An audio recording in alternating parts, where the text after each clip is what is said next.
자, 오늘 영상은 좀 많이 중요할 겁니다. 왜냐하면은 평소에 잘 보여드리지 못하는 손절에 대한 이야기를 할 건데요. 특히나 이 손절은 그냥 손절한 게 아니라 분할 매수를 통해서 손실을 최대한 줄이려고 노력했던 손절이기 때문에 분할 매수에 대해서도 궁금한 분들이 많으실 텐데 보통은 이론으로 많이 배우시죠. 하지만 저는 이렇게 실전 거래를 함께 보여드리면서 노하우를 알려드리기 때문에 진짜로 이 분할 매수는 실전에서 어떻게 활용하는지 그런 점들을 배우실 수 있을 거라고 생각합니다. 그래서 초보자분들이나 아니면 경험이 있으시더라도 오늘 영상은 많이 도움될 것 같습니다. 자, 우선 첫 번째 거래부터 볼게요. 첫 번째 거래는 숏 포지션으로 시작을 했어요. 여기서 매물대를 만들고 하락을 했죠. 여기서 매물대를 만들었어요. 여기를 레벨 1이라고 보겠습니다. 그 다음 매물대에서도 이렇게 저점을 낮췄습니다. 이렇게 매물대를 볼 수 있겠죠. 이 구간을 레벨 2라고 볼 수 있습니다. 그리고 이제 지지를 만들고 레벨 3인 구간까지 온 건데 레벨 3에서 다시 한번 반등을 하면서 여기서 또 저항을 받을 거라고 기대를 한 거죠. 그래서 숏 포지션 전략을 실행을 했습니다.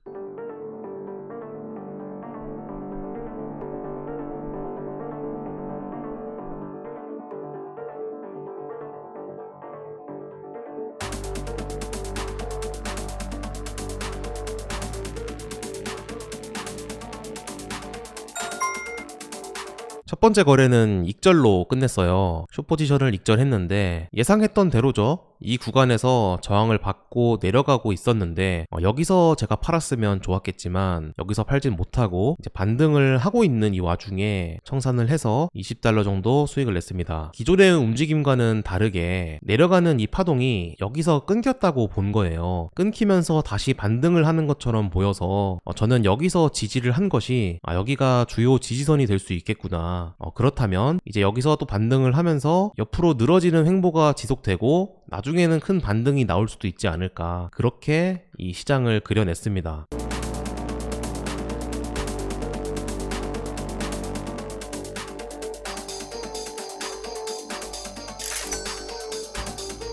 방금 말씀드렸던 그 그림에 따라서 롱 포지션을 들어갔어요. 이제 여기서는 좀 지지를 하는 흐름이 나올 거라고 생각을 하고 롱 포지션을 들어갔는데, 자, 어떻게 됐나 한번 움직임 보겠습니다.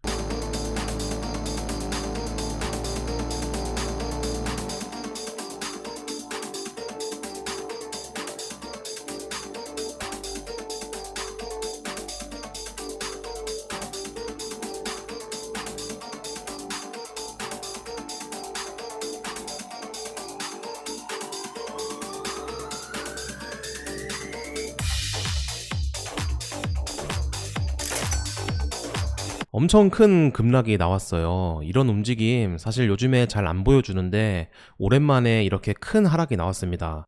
이 움직임이 나온 시간대를 보시면 새벽 시간대죠. 저는 이때 자고 있었기 때문에 이렇게 움직임에 대해서는 실시간으로 대응을 할 수 있는 상황은 아니었고, 여기까지 갔을 때가 마이너스 4%가 넘는 수준이었거든요. 비트코인 순수 변동성으로 마이너스 4% 정도 되는 하락까지 나왔었고, 그 다음 반등을 강하게 보여준 상태였는데 저는 이쯤에 처음으로 움직임의 상태를 볼 수 있었고, 그리고 이제 내려가는 이 움직임에서 첫 번째 분할 매수를 시작했습니다. 그래서 여기 있던 포지션이 지금 여기까지 내려왔죠. 처음에 3만 불이 들어가 있었거든요. 그리고 지금 추가적으로 1만 불을 더했기 때문에 현재 4만 불을 진입한 상태입니다. 그래서 비중은 10%가 되었고, 이 비중에 대해서 잠시 언급을 드리면 제가 지금 교차 레버리지 100배를 사용하고 있죠. 초보자분들께서 이 레버리지에 대한 개념이 아직 없으시다 보니까 제가 이 100배를 사용한다고 해서 이 사람 진짜 위험하게 거래를 하는 사람이구나, 이 사람 되게 초보자구나, 막 이렇게 좀 생각하는 분들이 계시더라고요. 그런 분들이 오실 때마다 설명을 드리고 있긴 했지만 항상 계속해서 나타나시는데, 저희 채널에 이 레버리지에 대한 설명이 있으니까 그거를 좀 보시면 지금 이 매매 상태를 이해하실 수 있을 겁니다. 이걸 보면 지금 강제 청산 가격이 10만 3천 불 정도 돼요. 그리고 지금 평단이 11만 4,200불 정도 되죠. 레버리지 100배를 사용한다는 그 위험하다고 생각하는 그 정도의 수준은 아니라는 것을 알 수 있겠죠. 물론 이제 분할 매수를 조금씩 하면서 레버리지를 증가시킬 계획인데, 자, 어떻게 되나 한번 다음 움직임 보겠습니다.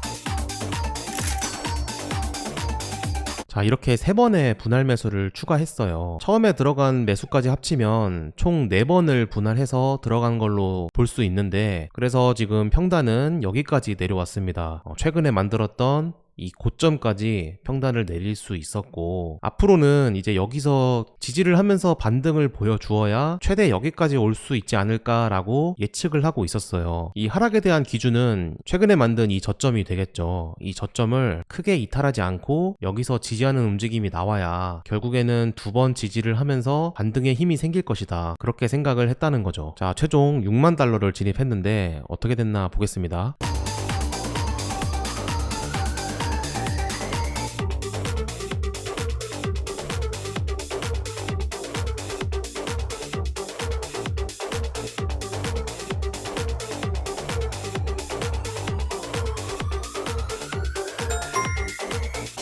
자, 이렇게 손절을 실행했습니다. 자, 어땠나요? 지금 결과를 보면 400불 정도의 금액을 손절을 했거든요. 처음에 여기서 포지션을 갖고 있을 때, 여기까지 하락했을 때가 거의 1200불 정도까지의 손실이었거든요. 그런데 이 분할 매수를 통해서 이 밑에서 분할 매수를 함으로써 평단을 여기까지 낮출 수 있었고, 결국에는 원래 마이너스 4% 정도 가까이 손실을 봤었는데 현재 마이너스 0.6%의 손실로 이 포지션을 마무리한 거죠. 분할 매수는 사실 이런 식으로 사용을 하는 겁니다. 물론 분할 매수를 하고도 더 크게 내려간다면 이 손실은 거의 반토막 이상이 났을 수도 있겠죠. 그래서 이 분할 매수에 대한 것은 사실 정답이 없습니다. 여러분들이 이 시장을 봤을 때 진짜 반등을 해야 하는 그런 신호나 어떤 근거가 확실하다면, 그럴 때 이렇게 분할 매수를 통해서 어느 정도 평단을 낮추고, 그렇다고 평단을 낮췄다고 해서 이걸 이제 수익으로 가져가자라고 또 생각하는 건 위험해요.